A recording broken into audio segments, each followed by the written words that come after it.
tidak terbatas dari Kalimantan Timur saja, bisa dari luar, untuk mencari masukan. Jadi kegiatan-kegiatan itu berlangsung juga dibuka ke publik, jadi bisa dihadiri oleh banyak pihak dari komunitas IT dan sebagainya yang ikut memberi masukan. Jadi kalau ngomong proses yang sudah kita jadi sebagai satu laporan itu adalah evaluasi implementasi pemanfaatan ICT di lingkup pemerintah Provinsi Kalimantan Timur. Itu reportnya sudah jadi dan itu adalah produk yang kita sudah launch secara publik. Sebelum masuk ke masalah hasil dari evaluasi tadi, mungkin saya ke Pak Sanjaya dulu ini sebagai rekan orang swasta yang juga dilibatkan dalam Grand Design IT ini. Nah, kira-kira dari swasta ini melihatnya bagaimana Pak terhadap Grand Design IT Kaltim ini sendiri? Dari swasta kita senang ya, karena tadinya keperluan-keperluan swasta kan dikerjakan sendiri oleh swasta, terus mungkin pemerintah berjalan sendiri juga, jadi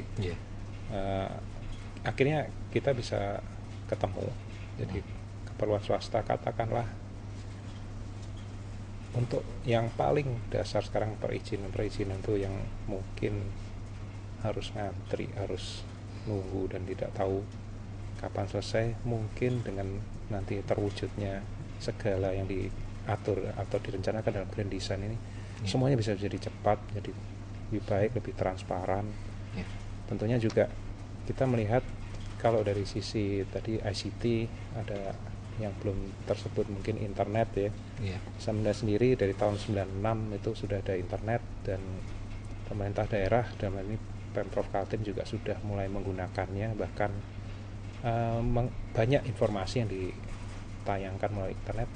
Itu mungkin akan lebih masukan-masukan dari swasta akan bisa sinkron, jadi apa yang diperlukan itu bisa ditayangkan. Jadi katakanlah ada keperluan data yang mungkin nanti harus, yang sebelumnya ya harus tanya ke instansi A, B, dan mungkin perlu waktu untuk mencari datanya. Kalau itu nanti sudah sesuai dengan rencana yang diinginkan oleh teman-teman, tentunya segala sesuatu informasi itu akan mudah kita dapatkan melalui dan cepat juga. Dan mudah-mudahan bisa up to date dan bahkan bisa membantu para pemimpin yang ada di Kaltim ini untuk mengambil keputusan yang tepat gitu. Ya, seperti itu. Mungkin itu dulu. Ya, makasih.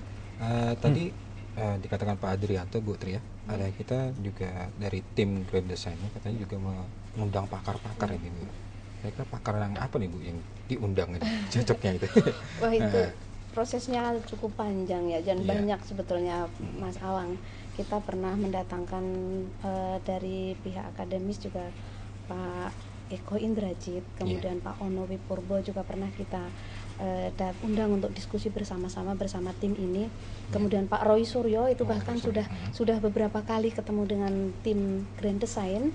Kemudian beberapa pengamat taraf nasional seperti Pak James dari IGOV Institution itu pernah kita undang. Bahkan pada saat kita melakukan evaluasi, tim ini pernah juga didampingi oleh salah satu pakar evaluasi pengembangan IT dari IT Auditindo kalau tidak salah, Pak Chandra Justisia. Nah, jadi beberapa ini pertemuan pakar juga, bahkan ada satu statement yang cukup menarik untuk tim KIDI di Kalimantan Timur.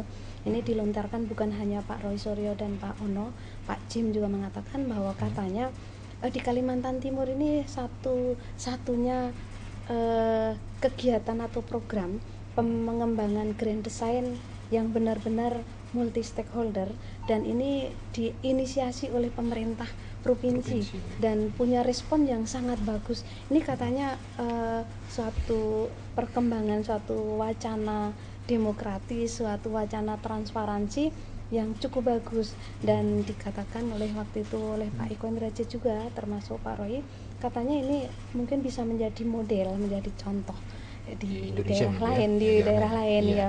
Bahkan waktu itu ada Pak James yang kita undang dari IGOV Institute dari Surabaya, juga katanya ingin melihat lebih dalam bagaimana nanti hasilnya, apakah benar ini penyusunan grand design dan evaluasi pengembangan IT dilakukan oleh multi stakeholder, kemudian juga kita publish kepada seluruh masyarakat.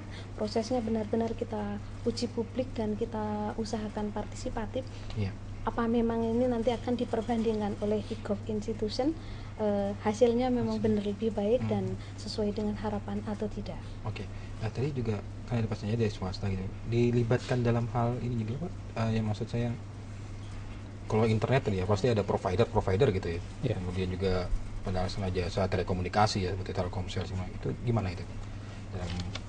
Kalau dari beberapa pertemuan yang pernah saya ikutin, memang keterlibatan swasta dari provider seluler, provider telekomunikasi, fixed line juga saya sendiri dari internet service provider kita pernah diundang ya. Jadi kita diskusikan apa yang akan dilakukan oleh pihak swasta, apa yang akan dilakukan oleh pihak pemerintah, mungkin bisa disinkronkan. Jadi jangan sampai jadi mungkin tumpang tindih ya, tumpang tindih, semua membangun sendiri-sendiri, mungkin overlap, tapi ada juga daerah-daerah tertentu yang blank, masih belum tersentuh, seperti ya kita dengar daerah-daerah perbatasan Kaltim masih banyak yang masih belum tersentuh oleh ICT ya.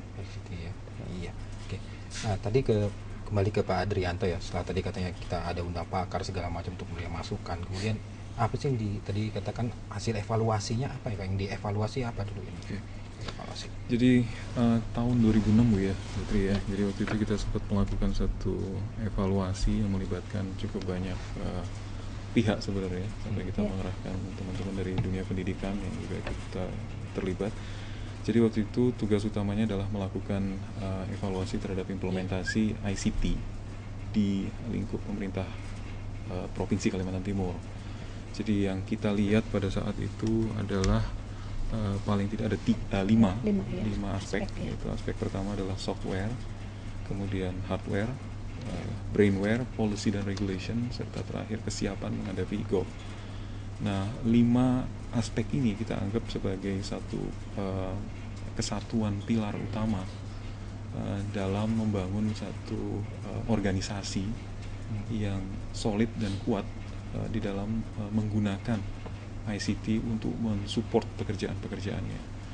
Jadi kalau kita lihat dari sisi software itu kita melihat sampai sejauh mana organisasi di dalam lingkup Provinsi Kalimantan Timur menggunakan, memaksimalkan, mengoptimalkan perangkat-perangkat lunak untuk mempermudah pekerjaannya, baik yang itu ditulis sendiri maupun membeli yang sudah jadi dari luar. Kemudian dari sisi perangkat keras ya kita juga melihat kesiapan, mulai ya kita lihat semuanya lah, mulai dari kesiapan komputernya, server jaringan komputernya, periferalnya dan sebagainya. Kemudian dari sisi SDM, brainware tadi kita cukup lengkap juga, kita mencoba meneliti, menggali sampai sejauh mana organisasi sudah menyiapkan SDM-nya, menyiapkan perangkat organisasinya agar organisasi dapat mengimplementasikan ICT dengan didukung oleh SDM yang benar-benar sesuai kebutuhan. Kemudian dari policy regulation juga kita melihat apakah organisasi baik secara satuan maupun secara keseluruhan sudah mengimplementasi atau menerapkan peraturan-peraturan mendukung untuk mendukung ICT di tempatnya. Dan terakhir pendukung e-gov itu seperti mungkin mereka sudah menggunakan apa saja yang mereka sudah gunakan untuk menyiapkan diri seperti internet, website, kemudian data online, customer service online, atau bisa memakai mungkin fasilitas seluler untuk laporan langsung dari masyarakat dan sebagainya. Hal-hal itu kita catat dan kemudian kita beri rating. Oke. Mungkin saya ingatkan dulu kepada pemirsa TVRI Kaltim bahwa Anda bisa ikut interaksi dengan apa yang kita bicarakan hari ini di 737-227 atau di 737-005. Oke. Saya kembali ke Pak Adri ya. Tadi ada 5 aspek lah ya, katakan 5 aspek yang untuk mendukung grand design tadi. Nah, dari 5 aspek itu banyaknya, maksud saya wilayahnya apa saja itu Pak? Di mana saja gitu? Apakah cuma di sekitar Samarinda atau di mana? Jadi waktu itu kita ambil penelitian penuh, jadi tidak memakai sampling.